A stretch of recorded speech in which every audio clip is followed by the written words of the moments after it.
Welcome to Lighten Your Load, the podcast for busy professionals, where we explore how a deeper understanding of how life really works can help remove the weight of excessive thinking, allowing you to live with less stress, more clarity, and greater resilience.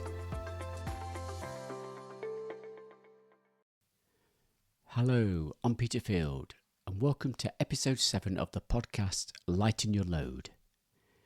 In this episode, I want to briefly explore the subtle but important distinction between pain and suffering, both of which are very real, but they arise from different sources.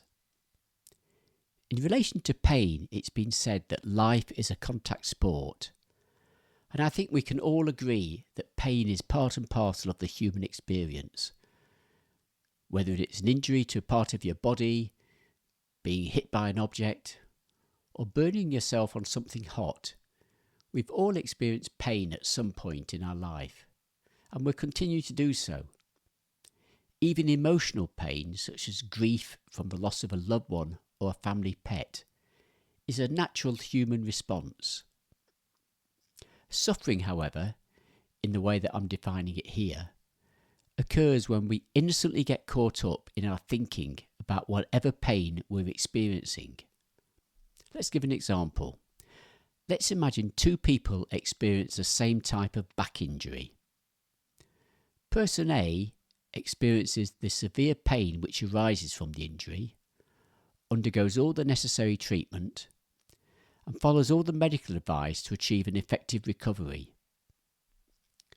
Person B experiences the same type of back injury to person A, does everything person A does, but also adds additional distress and suffering by constantly announcing, "My life is over.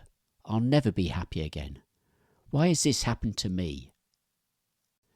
The pain experienced by persons A and B is exactly the same, but person B creates an additional layer of psychological suffering by the emotional reaction to the pain.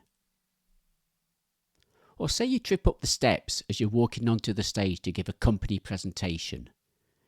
You might experience some minor pain from the fall, together with some slight embarrassment, but the incident itself, the trip up the steps, only lasted for a matter of seconds.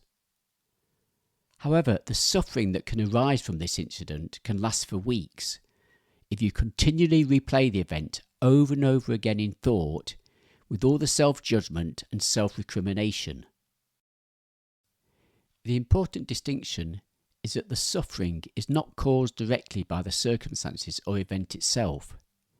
It's caused by our moment-to-moment thinking about the event. And as we have discussed in previous episodes, the suffering itself can change when our thinking changes. So a person losing their job on a Monday may think, "I'm a failure," and feel hopeless, and yet can wake up on Thursday with fresh new thinking that maybe this is an opportunity. Pain is a natural part of life, while suffering is the additional psychological burden we create when we become caught up in our thoughts about that pain. So pain doesn't need to be resisted or suppressed. But if we recognise the role of thought, our suffering can reduce naturally, even when the pain itself is still present.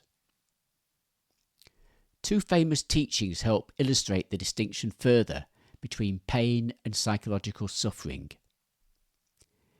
In the Buddhist teaching of the two arrows, it is said that every time we experience a negative event, two arrows fly in our direction.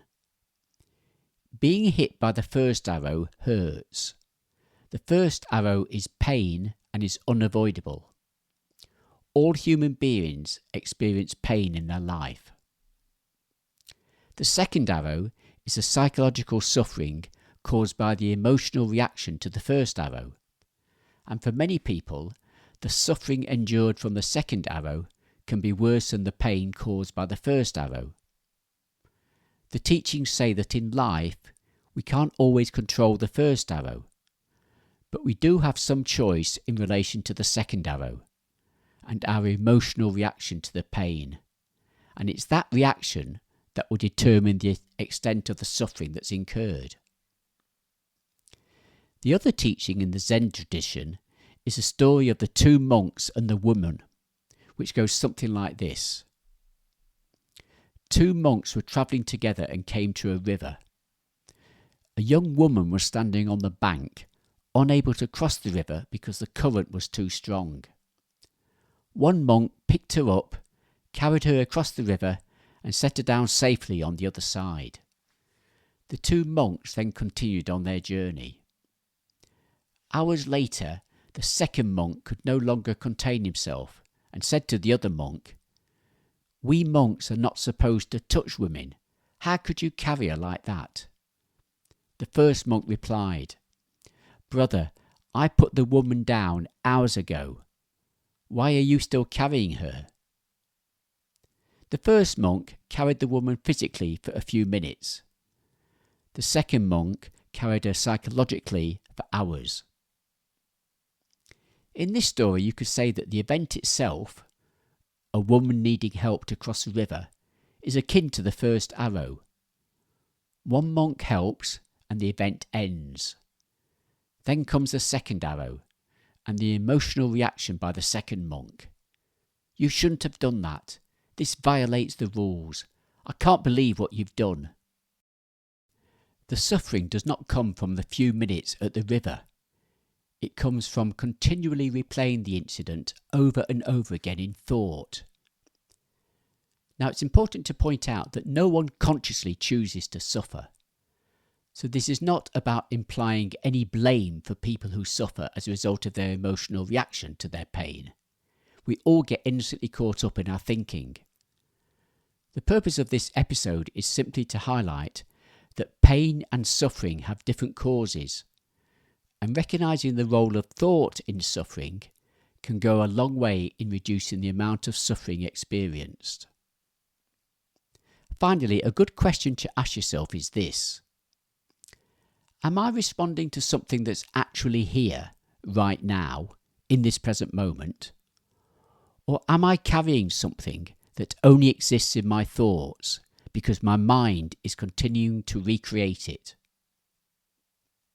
So thank you for listening to this episode, and I look forward to talking to you again very soon. Thank you for listening to Lighten Your Load. If you have enjoyed this podcast, please subscribe to the show and feel free to connect with me on Instagram to learn more about how you can remove the weight of excessive thinking off your mind so you can live with less stress, more clarity and greater resilience. You can also download part 1 of my book, Lighten Your Load, for free using the link in the show notes. Thank you.